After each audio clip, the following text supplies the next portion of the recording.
الحمد لله نحمده ونستعينه ونستغفره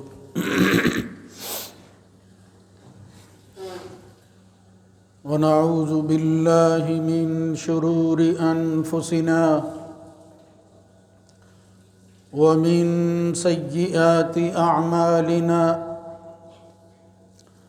من يهده الله فلا مضل له ومن يضلل فلا هادي له وأشهد أن لا إله إلا الله وحده لا شريك له وأشهد أن محمدًا عبده ورسوله اللهم صل على محمد وعلى آل محمد كما صليت على إبراهيم وعلى آل إبراهيم إنك حميد مجيد اللهم بارك على محمد وعلى آل محمد كما باركت على إبراهيم وعلى آل إبراهيم في العالمين إنك حميد مجيد أما بعد فإن خير الحديث كتاب الله وخير الهدى هدى محمد صلى الله عليه وآله وسلم وشر الأمور محدثاتها وكل محدثة بدعة وكل بدعة ضلالة وكل ضلالة في النار رب أعوذ بك من همزات الشياطين من همزه ونفخه ونفثه يا أيها الذين آمنوا اتقوا الله حق تقاته ولا تموتن إلا وأنتم مسلمون يا أيها الناس اتقوا ربكم الذي خلقكم من نفس واحدة وخلق منها زوجها وبث منهما رجالا كثيرا ونساء واتقوا الله الذي تساءلون به والأرحام إن الله كان عليكم رقيبا يا أيها الذين آمنوا اتقوا الله وقولوا قولا سديدا يصلح لكم أعمالكم ويغفر لكم ذنوبكم ومن يطع الله ورسوله فقد فاز فوزا عظيما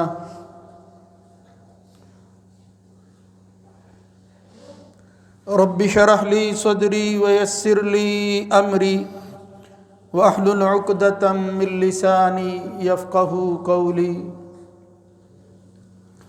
ومن الناس من يعجبك قوله في الحياة الدنيا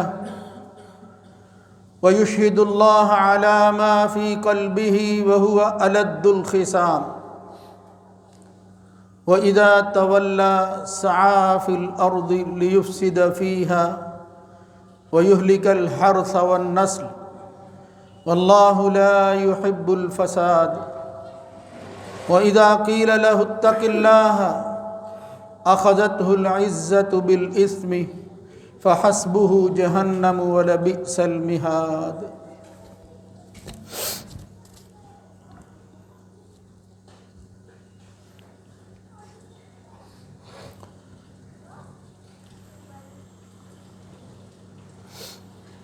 اور لوگوں میں سے بعض وہ ہیں کہ دنیاوی زندگی میں جن کی بات آپ کو بڑی اچھی لگتی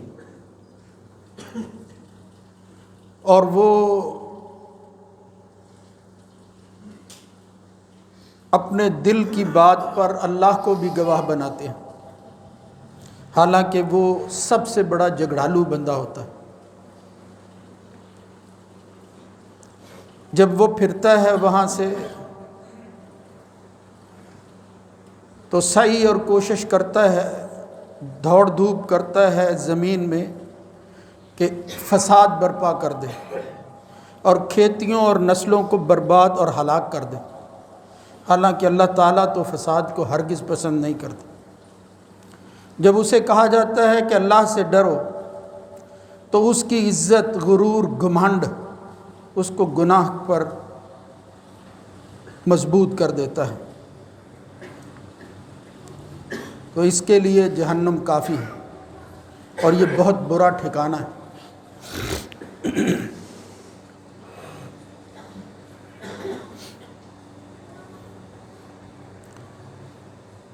اللہ رب العزت کی حمد و ثنا کے بعد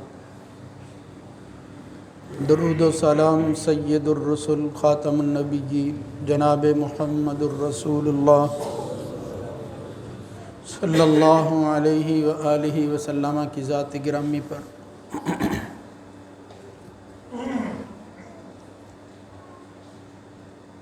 اللہ تعالیٰ کی آخری کتاب قرآن مجید فرقان حمید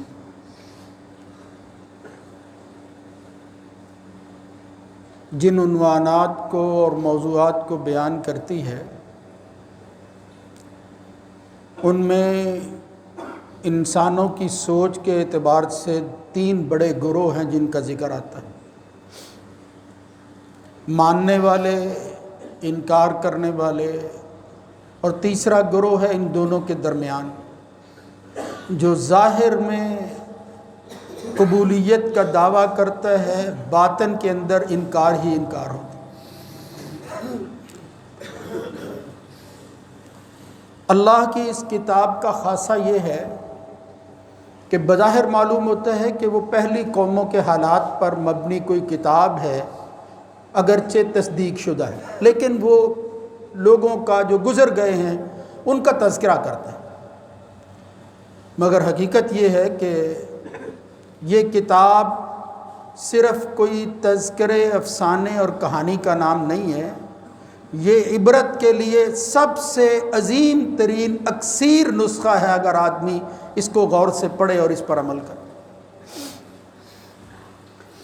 انسانی رویوں کے اعتبار سے یہی گروہ ہیں، یہی چیزیں ہیں جو چلی آ رہی ہیں، ہر وقت رہی ہیں اور قیامت تک اسی طرح معاملہ رہے گا، صرف چہرے بدلیں گے۔ انسان نئے ہوں گے مگر انسانی رویے وہی ہوں گے جو اللہ اپنی کتاب میں بیان کرتا ہے۔ یہ جو آیتیں میں نے سورہ بقرہ کی اس وقت پڑھی ہیں، ان میں عام طور پر یہ لکھا جاتا ہے کہ یہ ایک شخص کی کہانی ہے، اس کا نام تھا اخنس بن شریک الثقفی۔ یہ پہلے مسلمان ہو گیا، پھر مرتد ہو گیا، پھر نفاق پر رہا، اس کی زندگی نفاق پر گزری ہے۔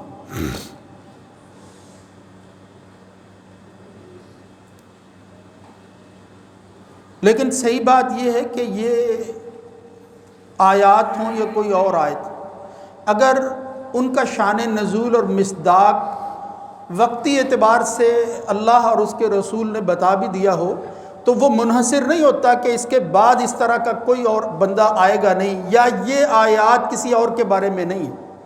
قرآن مجید تو قیامت تک کے لیے راہ ہدایت ہے، ہر ایک پر اس کا اطلاق ہوتا ہے۔ جب بھی کوئی اس طرح کا معاملہ سامنے آئے گا وہ قرآنی آیت جو ہے وہ اسی کی مخاطب ہوگی۔ اس لیے انسانوں کے مزاج، رویے، اعمال کے اعتبار سے اخنس بن شریک تو گزر گیا، جس کے بارے میں اللہ رب العزت نے کہا کہ وہ کس طرح کا بندہ تھا۔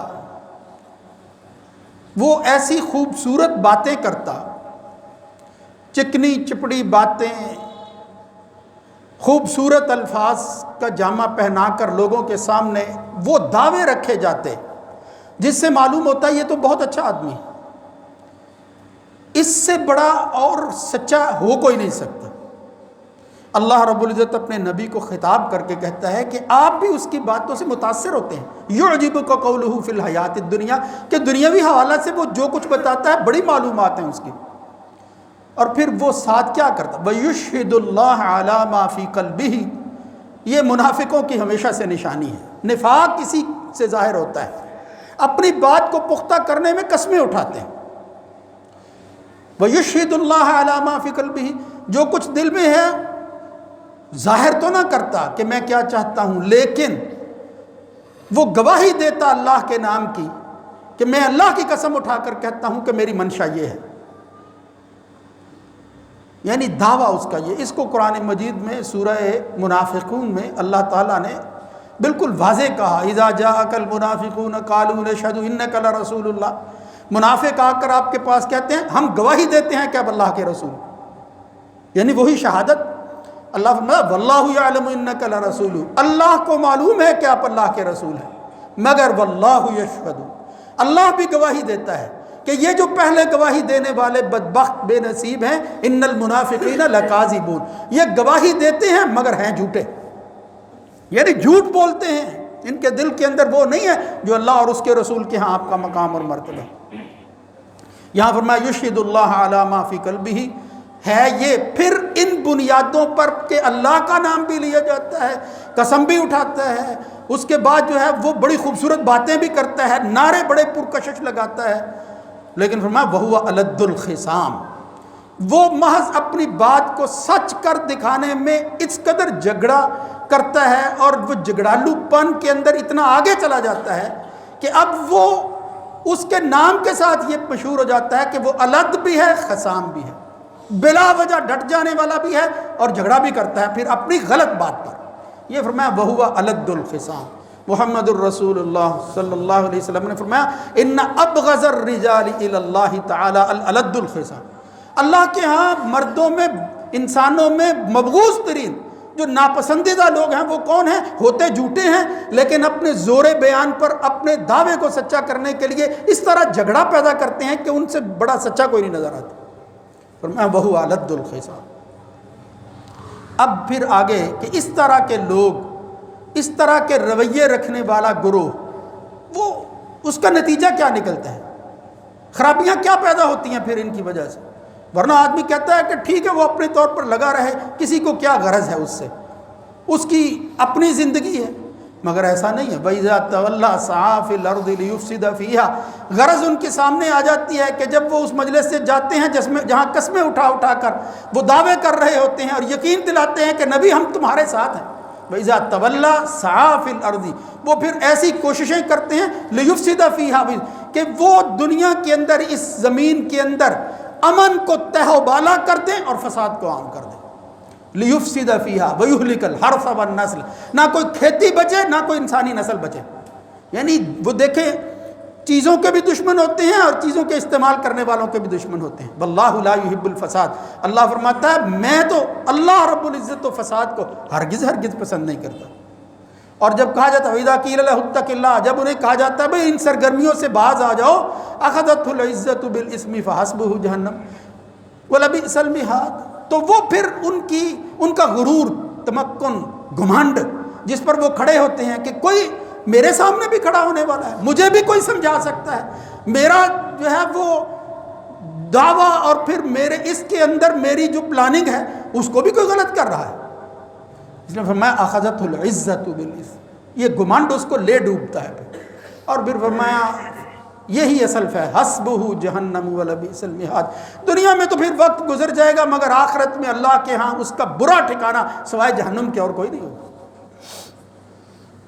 تو انسانی رویوں کے حوالہ سے یہ مزاج، اس طرح کی زندگی جن کی سرگرمیاں امن کو جو ہے وہ برباد کریں، فساد کو عام کریں، وہ چیز جو اللہ کو ناپسند ہے وہ ان کو پسند ہو،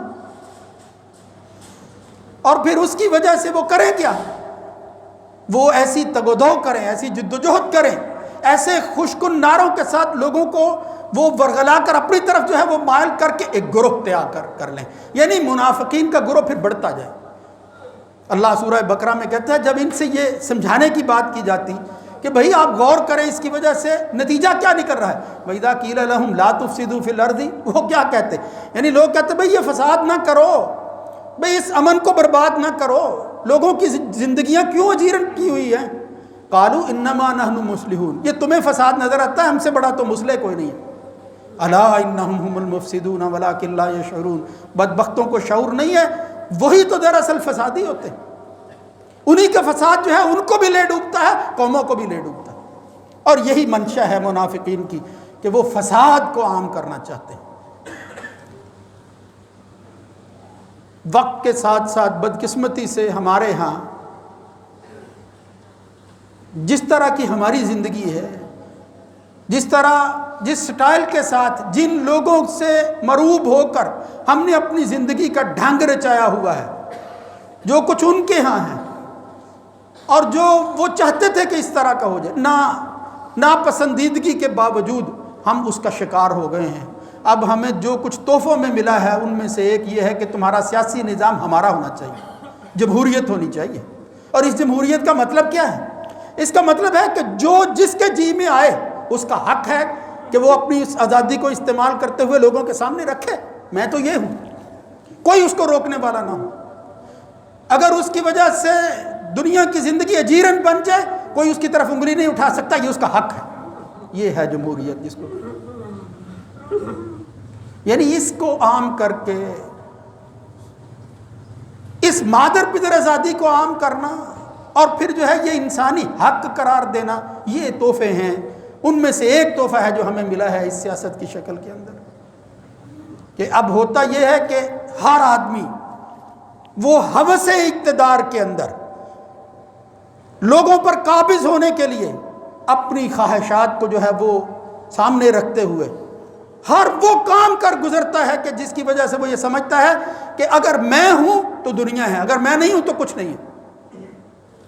بدنصیبی ہے اس جمہوریت کی وجہ سے، اس نام خوش کن نعرے کی وجہ سے جو کچھ اسلامی ملکوں میں ہو رہا ہے. ہمارے ملک کے اندر تو بہت حد جو ہے وہ تجاوز ہو چکی ہے. یہاں وہ لوگ کہ جو امن کو قائم رکھنا چاہتے ہیں وہ بھی اس کا حصہ ہیں، ان کو بھی جرأت نہیں ہوتی، وہ بھی قانون کے پابند اپنے آپ کو کہتے ہیں. کوئی فیصلہ ایسا نہیں ہو سکتا. حالانکہ اللہ رب العزت نے کیا فرمایا تھا، محمد الرسول اللہ صلی اللہ علیہ وسلم کی دعائیں کیا بتاتی ہیں. اللہ کے پیغمبروں کی زندگی پہلے وہ دیکھیں، انسانی ضروریات ہے اور اس کی نفی نہیں ہے. ہمارے جد، پیغمبروں کے جد جناب خلیل نے اللہ رب العزت سے جو دعا کی تھی ان میں سے ایک دعا یہ تھی، وَإِذْ قَالَ إِبْرَاهِيمُ رَبِّ اجْعَلْ هَٰذَا الْبَلَدَ آمِنًا وَاجْنُبْنِي وَبَنِيَّ أَن نَّعْبُدَ الْأَصْنَامَ. ایک تو یہ کہ تیری بندگی کرنا چاہتے ہیں، لیکن بندگی کے لیے سب سے پہلے کیا ضروری چیز ہے؟ یعنی یہ مقصدیت کی بات تھی. انسان کو دنیا میں اللہ کی بندگی کے لیے پیدا کیا گیا اور اسی پر اس نے قائم رہنا ہے. تو ابراہیم خلیل اللہ نے کہا اجعل هذا البلد آمنا، یا اللہ بندگی ہم تیری کرنے کا عہد کرتے ہیں اور کریں گے، مگر اس شہر کو، اس علاقے کو جہاں تیری بندگی کرنی ہے وہاں امن تو ہو، امن والا تو بنا دے. دوسری جگہ فرمایا اذ قال ابراہیم رب اجعل هذا البلد آمنا وارزق اهله هذا بلدا آمنا، یا اللہ اس علاقے کو، اس بلد کو امن والا بنا دے.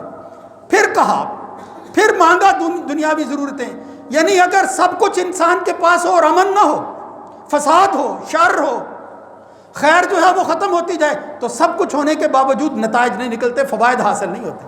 اس لیے اللہ کے خلیل نے رزق مانگنے سے پہلے کیا مطالبہ کیا، اللہ کے سامنے کیا درخواست رکھی، رب اجعل هذا البلد یا هذا بلدا آمنا، یا اللہ اس شہر کو امن والا بنا دے. وارزق اہلہ من الثمرات من آمن منہم باللہ والیوم الآخر قال ومن کفر فامتعہ قلیلا ثم اضطرہ الی عذاب النار. کہیں موسیٰ علیہ السلام جو ہے وہ امن کے متلاشی ہیں. جب وہ کسی امن والی جگہ میں پہنچتے ہیں تو کہا جاتا ہے آپ تو امن والوں میں ہیں، گھبرائیے نہیں. محمد الرسول اللہ صلی اللہ علیہ وسلم مکہ فتح کرتے ہیں، امن ہی کا اعلان. دین جو ہے اسلام جس کو کہتے ہیں وہ تو دین امن ہی ہے. اگر اسلام اور ایمان کی بات ہے اور اس میں امن نہ ہو پھر یہ دعویٰ جھوٹا ہے. آپ اندازہ کریں صلح حدیبیہ ہوئی، 1500 صحابی تھے رسول اللہ صلی اللہ علیہ وسلم کے ساتھ.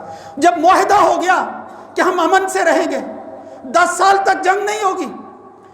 یعنی جنگ کا، حالانکہ مسلمانوں کے ہاں جنگ ایک اہم فریضہ ہے، اس کے اندر حصہ لینا، اس کی معاونت کرنا سب سے بڑے اجر والی بات ہے، لیکن اللہ نے اپنے پیغمبر سے کہا عافیت مانگو اس سے. صلح حدیبیہ ہو گئی، اللہ رب العزت نے پھر اسی کو فتح مبین قرار دے کر 2 ہی سالوں کے اندر وہ 1500 بندے کو لاکھوں میں تبدیل کر دیا. فتح مکہ ہوا، لاکھوں لوگ تھے.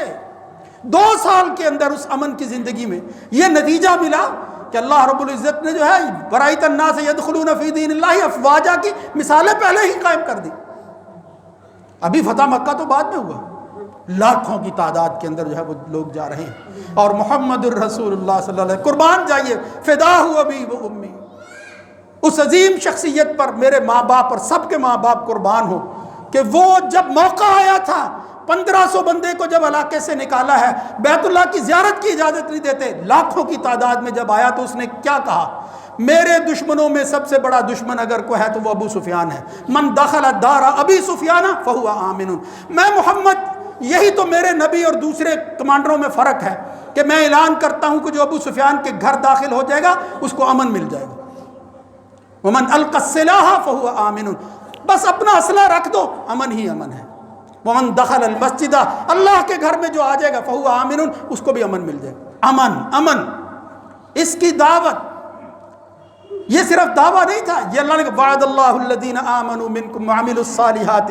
اللہ نے یہ وعدہ کیا تھا کہ یہ کام کرو، لیستخلفنہم فی الارض کما استخلف الذین من قبلہم ولایمکنن لہم دینہم الذی ارتضی لہم ولایبدلنہم من بعد خوفہم امنا. یہ پیشن گوئی تھی، اور محمد الرسول اللہ صلی اللہ علیہ وسلم اپنے لفظوں میں بھی بیان کرتے تھے. اللہ یہ بات کہتا ہے کہ ان اصولوں پر عمل کرو، میں تمہارے اس فساد کو، بدامنی کو امن میں تبدیل کر دوں. وَلَيُبَدِّلَنَّهُم مِّن بَعْدِ خَوْفِهِمْ امنا. خوف نہیں رہے گا اس سرزمین میں، مکہ کی سرزمین میں. ایک بخاری میں روایت آتی ہے اور بھی کئی جگہ پر ہے، یہ ابھی پچھلے دنوں ہی ہم نے پڑھی. حضرت عدی ابن حاتم سے محمد الرسول اللہ صلی اللہ علیہ وسلم نے فرمایا ہر رأیت الہیرہ، آپ نے ہیرا مقام دیکھا ہے؟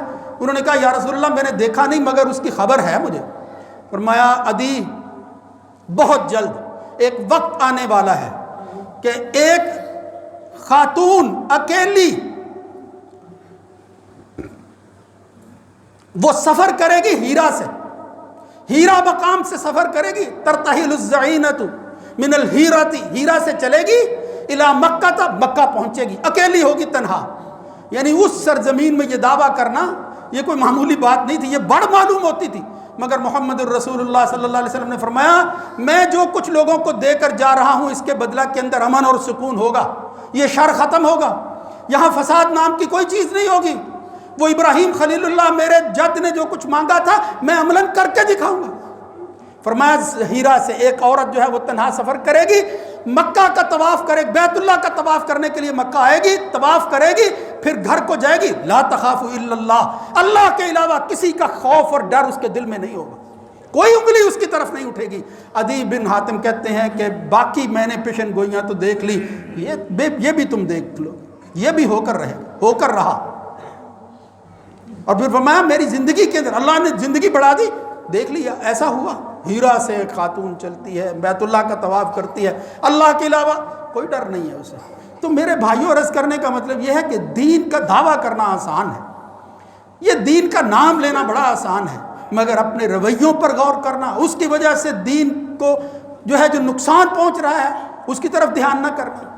اور پھر ہر وہ سرگرمی کہ جس کے اندر دعویٰ یہ ہے کہ اس کے اندر جو ہے وہ خیر ہوگی، لوگوں کو جو ہے وہ فساد جو ہے اس کا خاتمہ ہوگا، امن ملے گا، اور حالت یہ ہے کہ اسی کے اندر شر اتنا بڑھ جاتا ہے کہ معصوم لوگ قتل ہو رہے ہیں.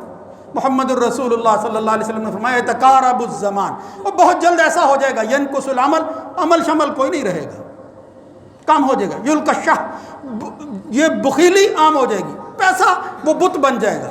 تظہر الفتن، فتنے بڑھ جائیں گے.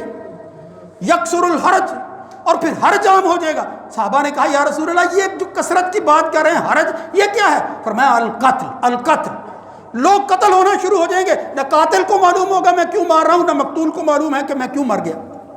یہ قیامت ہے، یہی قیامت ہے. جو دنیا سے اس طرح چلا جاتا ہے قیامت ہو جاتی ہے اس کے لیے، اس معاشرے کے لیے جہاں ناحق خون جو ہے وہ بہہ رہے ہو، پھر وہاں پھر امن نہیں ہو سکتا، وہاں پھر فساد تو بڑھتا ہے، شر تو ضرور پیدا ہوتا ہے. میرے بھائیوں، ہمیں اس قرآن کی دعوت کو سمجھنا ہے.